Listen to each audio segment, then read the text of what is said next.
Nithyanandam Paramasukadam Kevalam Jnanamurtim Dvandvatitam Gaganashodasham Tattvamasya Laksham Ekam Nityam Vimalamachalam Sarvadi Sakshibhutam Bhavatitam Trigunaраhitam Sadgurum Tam Namami.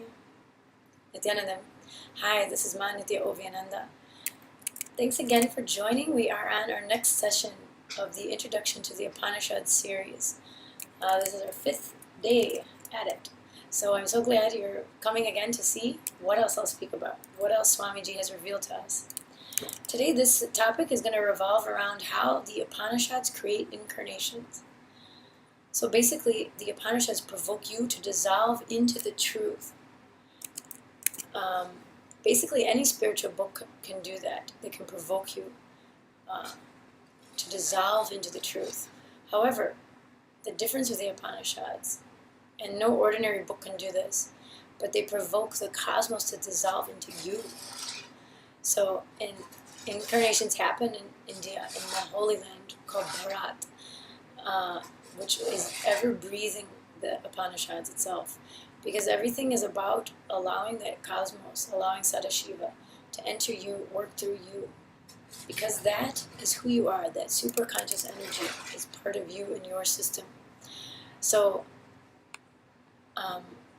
knowing that you're in that space of Advaita, that oneness space. See, a lot of times we feel like fear and agitation, and we try to change that situation, okay? So when we do that movement, that action itself is called yoga, right? So we're dealing with that situation through that movement, through that yoga. But surrendering to the highest intelligence and requesting that intelligence to intervene and protect you, that is bhakti, that is a trust, that devotion that comes with connecting with the divine. So understand one thing, you can never be violated, okay? So once you start to understand and get into these Upanishads, you understand that you can never really be violated, because that original space of oneness, when you connect with that, those fears and threats melt down. That's living Advaita, that's living in the space of oneness.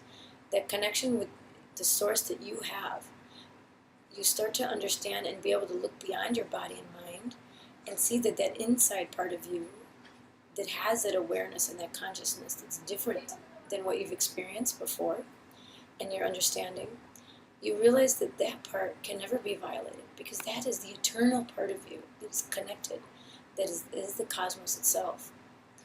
So if somebody says something to you, or something happens, or anything in life, you have that place to fall into, that security place, knowing that you cannot be violated, because you're not this body and mind. Once you're ready to go, you'll just drop it and pick up a new one. But that consciousness always remains with you. And that part can never be destroyed, never be harmed. So you can never be violated. So it's a really interesting thing to think about when you are going through some time that seems hard. Try to be ferocious with yourself and keep connecting to that space. Because everybody, at one point or another, I believe, has a cognition or understanding that that's true. A lot of people, even if they're atheists, they might even feel, that they do, something might be out there, or they feel that they do have a soul, what's called a soul or spirit, in the West.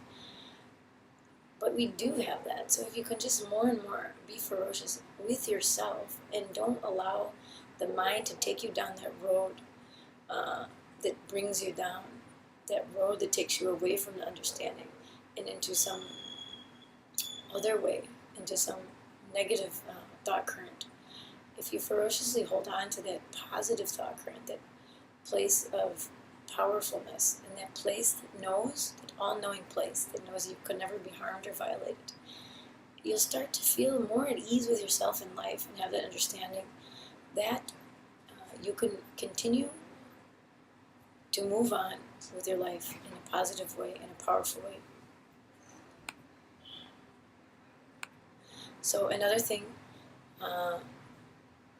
when you continue to read the Upanishads, it puts you in that space of understanding. And Swamiji again was just talking about it, and as I was going through again the source book to share with you today, this chapter, Swamiji was talking about how the purpose of yoga is not for us, the drop, to merge into the ocean, but for the ocean to come in, flood us, basically. And again, he was speaking about it here, but every time I hear him talk about it, it's almost like a new thing. Oftentimes he has to repeat it to us, so we continue to cognize it, and it gets deeper and deeper in our system and becomes part of our understanding and cognition and ultimately experience. So, every time he says these things and says it again and again, it's almost new. I mean, it's always like brand new and powerful, and a powerful experience. So, like I was saying, the Upanishads themselves have such an energy and power behind them that just by reading them, you can have these experiences. And especially as I go through and explain to you, I'll also continue to attach the discourses, the satsangs by Swamiji, where he speaks of them. And you can really get into that space with him, that oneness space, and really get in tune to what he's saying about the Upanishads and how these ancient texts, these beautiful verses that I'll share, how they can put you in that cosmic connection, that oneness space. And you'll see how things begin to unfold in a beautiful way in your life. So the microcosm becoming macrocosm is enlightenment. Macrocosm becoming microcosm is incarnationhood. So you having the cosmic cognition and the cosmos having you in the cognition. So dissolving into these great truths and the great truths dissolving into you. Both of them are totally different. So when you understand and start to allow that space to open up in you, more and more you'll see how your mood changes, how your cognition about life changes, how your understanding about the world, about the universe will change and open up in a whole new way. And you'll see how you can begin to manifest powers in your life, and how you can make things work for you every day, and how you can create your reality and what you want to achieve just by learning these spiritual truths and getting them into your system. So I wanted to thank you again for joining today in our section 5 of the Upanishad series. Thank you very much, Nithyananda.